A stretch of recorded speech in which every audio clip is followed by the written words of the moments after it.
नमस्कार साथियों। एम की संस्कृत कक्षा में आप सबका बहुत बहुत स्वागत। आज का हमारा विषय है संधि। वस्तुतः कक्षा 6 से ही हम संधि के विषय में पढ़ते आ रहे हैं कि दो या दो से अधिक वर्णों के मेल को संधि कहते हैं और संधि के 3 भेद होते हैं: स्वर संधि, व्यंजन संधि और हल संधि। किंतु संस्कृत भाषा के क्षेत्र में, संस्कृत भाषा में, संस्कृत साहित्य में, व्याकरण में संधि का विशेष महत्व है और इसकी परिभाषा और इसकी सूत्र इत्यादि परीक्षाओं में अक्सरशः पूछे जाते हैं, जैसे रीट, टीजीटी, पीजीटी, यूजीसी और भी अन्य राज्य स्तरीय जो परीक्षाएं होती हैं, विभिन्न प्रतियोगी परीक्षाएं हैं, विश्वविद्यालय की परीक्षाएं हैं, उनमें संधि से संबंधित प्रश्न पूछे जाते हैं। तो उन्हीं सारे प्रश्नों का उत्तर लेकर मैं आया हूँ। संधि वस्तुतः सम उपसर्ग पूर्वक धा धातु से की प्रत्यय करने पर संधि शब्द निष्पन्न होता है। संधि शब्द वस्तुतः पुल्लिंग के अंतर्गत प्रयुक्त किया जाता है। इसकी परिभाषा है परः सन्निकर्षः संहिता। परः अर्थात अत्यधिक, सन्निकर्षः न निकटता, संहिता यानी संधि, अर्थात वर्णों की अत्यधिक निकटता को ही संधि कहते हैं। संधि को ही संस्कृत भाषा में संहिता के नाम से अभिहित किया जाता है। इसकी वृत्ति देखिए तो वर्णानाम अतिसहित सन्निधि ही संहिता संजय स्यात्। वर्णानाम वर्णों की अतिसहित अत्यधिक सन्निधि, समीपता, सामीप्य, निकटता संहिता संजय शायद संहिता संजक होती है। यानी जब दो या दो से अधिक वर्ण अत्यधिक निकट आ जाए, सामीप्य संबंध उनमें हो जाए, तब उनकी संहिता संज्ञा होती है, अर्थात उनमें संधि हो जाती है। इसके अतिरिक्त भी हम यूँ कह सकते हैं वर्ण संधानम संधि, अर्थात वर्णों का संधान करना, उनको मिलाना संधि कहलाता है। वर्ण मेलनम संधि, वर्णों को मिलाना संधि कहलाता है। संधि व्यवस्था, अब हम पढ़ने जा रहे हैं संधि व्यवस्था। संधि की क्या व्यवस्था है, कहाँ कहाँ किन किन स्थानों पर संधि होती है, कहाँ नित्य स्वरूप होती है, कहाँ इच्छा के अनुसार होती है। इसके लिए संस्कृत भाषा में एक श्लोक प्रचलित है: संहितेक पदे नित्या, नित्या धातुपसर्गयोः, नित्या समासे वाक्येतु सा विवक्षाम अपेक्षते। अर्थात संहितैक पदे नित्या, संहिते पदे नित्या, यहाँ संहितेक शब्द में संधि विच्छेद करेंगे तो संहिता धन एक, संहितेक, यहाँ संहिता के आकार को और एक के एकार दोनों को मिलाने से वृद्धि संधि हो जाती है, वृद्धि आदेश हो जाता है, ऐ हो जाता है। तो संहिता एक पदे नित्या, अर्थात संहिता यानी संधि एक पदे नित्या, एक पद के निर्माण में नित्या यानी निश्चित रूप से होती है। यानी जहाँ कहीं भी एक पद का निर्माण किया जाता है, किन्हीं वर्णों को मिलाकर पद का निर्माण हो रहा हो, वहाँ पर निश्चित रूप से संधि होती है। यथा देखते हैं जे दन अ, तो यहाँ जे दन अ मिलना से जय नामक पद की निष्पत्ति होती है, जो कि एक पद है, अतः यहाँ निश्चित रूप से संधि है। इसी प्रकार देखते हैं नई दन अकह, नई और अकह इन दो में ऐ और अ इन दोनों को मिलाने से आय आदेश होता है अयादि संधि के द्वारा, और नायक है यह पद बनता है। तो यहाँ पर भी एक पद का निर्माण हो रहा है, अतः निश्चित रूप से जहाँ भी एक पद का निर्माण होगा वहाँ पर संधि होती है। दूसरा इसका नियम है, वो कहता है नित्या धातु उपसर्गयो, नित्या यानी सदैव होती है, धातु उपसर्गयो, धातु और उपसर्ग के मेलनम, मेल होने पर, जहाँ भी धातु और उपसर्ग का मेल होगा वहाँ भी यह संधि नित्य हुआ करती है। जैसे प्र धन एति, यहाँ प्र उपसर्ग है, एति धातु है, इन गतौ धातु से एति यह रूप निष्पन्न होता है। तो प्रेति रूप बनता है। तो यहाँ प्रेति, प्र उपसर्ग और एति धातु, इन दोनों को मिलाने से यह प्रेति रूप निष्पन्न होता है। तो यहाँ भी धातु और उपसर्ग का मेल दिखाई पड़ रहा है, अतः यहाँ भी संधि होगी। उपधन आगच्छत, यहाँ उप उपसर्ग है, उपसर्ग के बाद में आ उपसर्ग है और उसके बाद में गच्छत धातु है। तो यहाँ भी धातु और उपसर्ग का संयोग हमें दिखाई दे रखा है, धातु और उपसर्ग का जोड़ हो रहा है, मेल हो रहा है, अतः यहाँ भी निश्चित रूप से संधि होती है। नित्य समासे, जहाँ जहाँ भी समास होगा वहाँ भी संधि नित्य रूप में दिखाई पड़ती है, वहाँ भी संधि निश्चित होती है। यथा गजानाम इंद्र है, यहाँ गजानाम इंद्र षष्ठी तत्पुरुष समास है और इनमें जब संधि करेंगे तो गज धन इंद्र है। यहाँ पर गज धन इंद्र में अकार और इकार दोनों को मिला करके गुण इकार आदेश होता है और गजेंद्र रूप निष्पन्न होता है। तो यहाँ पर समास हो रहा है दो पदों में,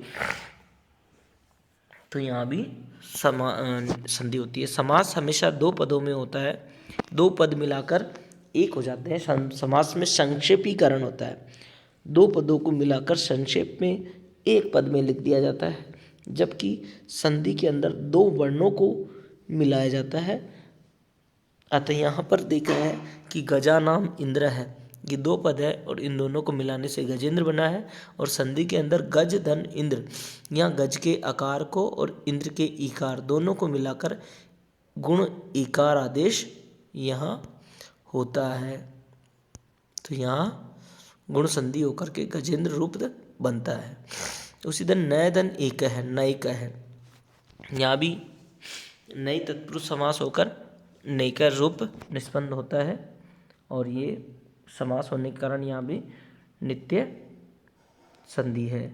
वाक्य तो विवक्षाम अपेक्षते, वाक्य में तो विवक्षाम अपेक्षते यानी इच्छा के अनुरूप हुआ करता है। वाक्य के अंतर्गत संधि इच्छा के अनुरूप हुआ करती है, अर्थात वक्ता की इच्छा हुई तो वहाँ संधि होगी और वक्ता की इच्छा न हो तो वहाँ संधि नहीं होती। जैसे एक वाक्य है, ग्रामात आयाति, गांव से आता है। यहाँ पर तकार में पदांत है और पदांत होने के कारण जसत्व संधि होती है, लेकिन यहाँ अगर कर्ता की इच्छा नहीं है तो वह नहीं करता है। और अग्रिम वाक्य में देखते हैं, ग्रामादायाति, यहाँ कर्ता की वक्ता की इच्छा हो गई संधि करने की और तो वाक्य में संधि कर सकता है और ग्रामादायाति यह रूप बन जाता है, यहाँ पर यह संधि हो जाती है। तो इस प्रकार हम देखते हैं कि वाक्य में विवक्षाधीन है, अन्यत्र समास में धातु और उपसर्ग के मिलने में और एक पद के निर्माण में निश्चित रूप से नित्य सदैव संधि हुआ करती है। अब आगे हम अध्ययन करते हैं संधि मध्य परिवर्तनानि। जब हम दो वर्णों का मेल करते हैं, दो वर्णों को जोड़ते हैं तो निश्चित रूप से कोई ना कोई परिवर्तन होता ही है। उन परिवर्तनों को हम चार भागों में बांट सकते हैं। पहला है आगम, आदेश, दूसरा तृतीय लोप और चतुर्थ प्रकृति भाव। ये चार प्रकार के परिवर्तन हमें संधि के मध्य दिखाई पड़ते हैं। इन चार परिवर्तनों को हम विशद रूप से जानने का प्रयास करते हैं। प्रथम है आगम। आगम यानी आना। आना किस प्रकार? मित्रवद आगम, मित्र के समान आना। मित्र के समान कैसे आएगा? अर्थात जब दो मित्र पहले से ही बैठे हों तो उनमें तृतीय कोई मित्र आ जाता है तो वह बड़े ही प्रेम पूर्वक उनके मध्य में बैठ जाता है और अन्य दो को भी साथ ले लेता है। उन दो से किसी प्रकार का वेर भाव उनसे नहीं रहता और तीनों का मित्रवत व्यवहार हो जाता है, मित्र के समान व्यवहार हो जाता है, एक दूसरे को कोई नुकसान नहीं पहुंचाया जाता। इस प्रकार आगम में भी ये होता है, आगम मित्र के समान होता है और पूर्व स्थित वर्णों के साथ मित्रवत आ जाता है। यथा सन धन अच्युत, यहाँ नकार है, नकार के बाद में अकार है। अब नकार और अकार के मध्य नुट का आगम यहाँ होता है और नुट में से उकार की और टकार की संज्ञा व लोप हो जाता है और शीश न बचता है।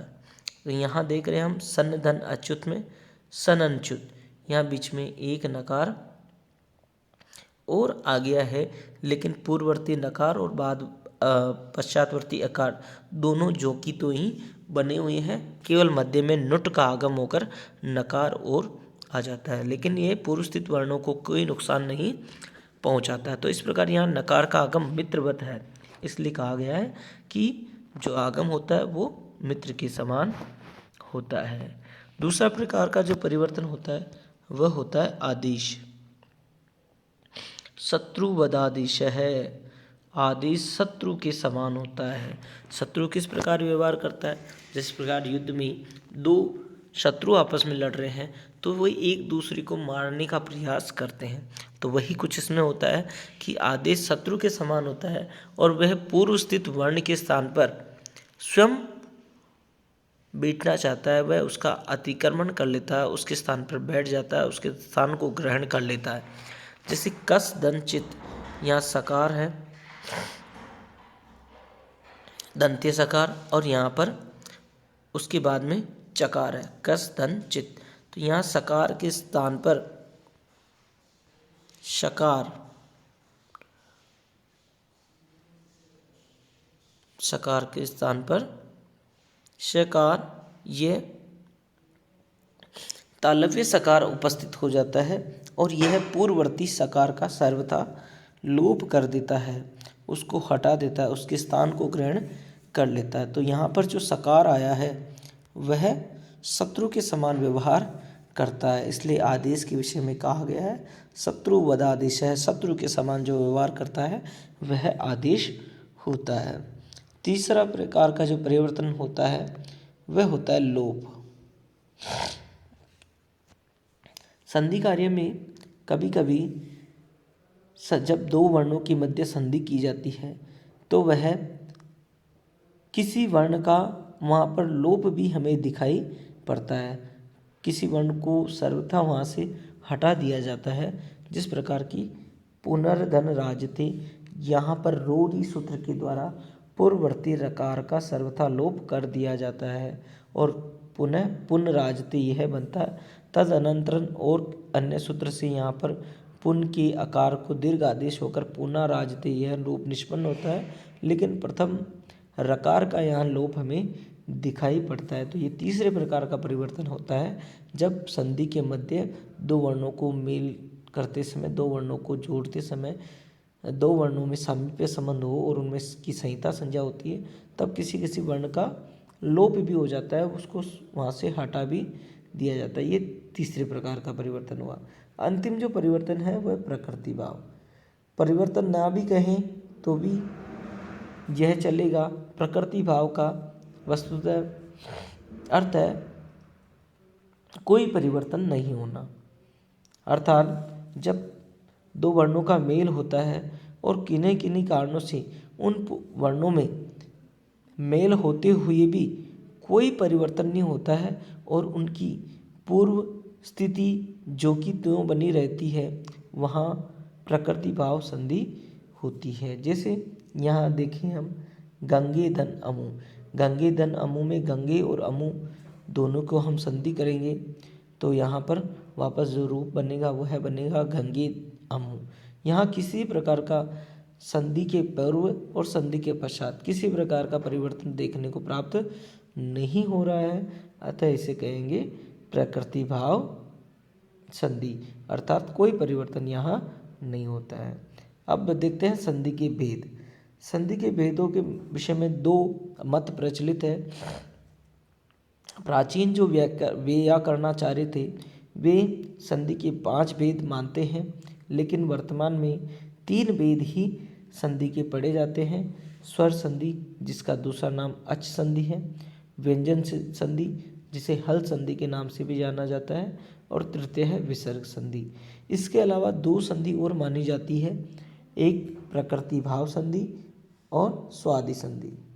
तो प्रकृति भाव संधि का बाद वाले व्याकरणाचार्यों ने प्रकृति भाव संधि को स्वर संधि के अंदर ही समाहित कर लिया है, अतः यह प्रकृति भाव चौथा जो स्वरूप है वह प्रथम स्वर संधि के अंदर परिगणित ही हो जाता है। तो इसे पृथक से चतुर्थ भेद नहीं माना गया है और जो पांचवा वेद प्राचीन व्याकरणाचार्यों ने माना था स्वादि संधि, यह भी अब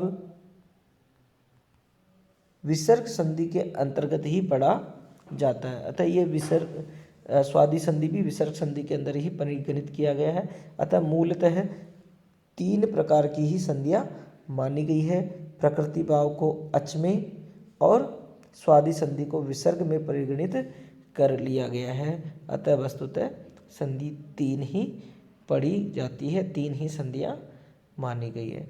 इस प्रकार हमने संधि के इस प्रथम भाग में संधि का सामान्य परिचय हमने प्राप्त किया, सामान्य ज्ञान हमने प्राप्त किया। संधि की शब्द की निष्पत्ति क्या हुई, इसकी परिभाषा क्या थी, संधि की व्यवस्था क्या है, किन किन स्थानों पर संधि होती है, और संधि होती है तो क्या परिवर्तन उसके अंतर्गत होते हैं, संधि के भेद कौन कौन से हैं। इन मुख्य जानकारियों को हमने प्राप्त किया। आशा करता हूँ ये जानकारियाँ आपको अच्छी लगी होगी और भविष्य में आपकी आने वाली सभी परीक्षाओं के लिए लाभकारी सिद्ध होगी, ऐसा मैं आपके लिए प्रार्थना करता हूँ, ईश्वर से कामना करता हूँ। इसी के साथ आपने मुझे सुना, इसके लिए बहुत बहुत धन्यवाद। अग्रिम कक्षा में हम स्वर संधि के विभिन्न भेद प्रभेदों का सूत्र सहित अध्ययन करेंगे। तब तक के लिए नमस्कार।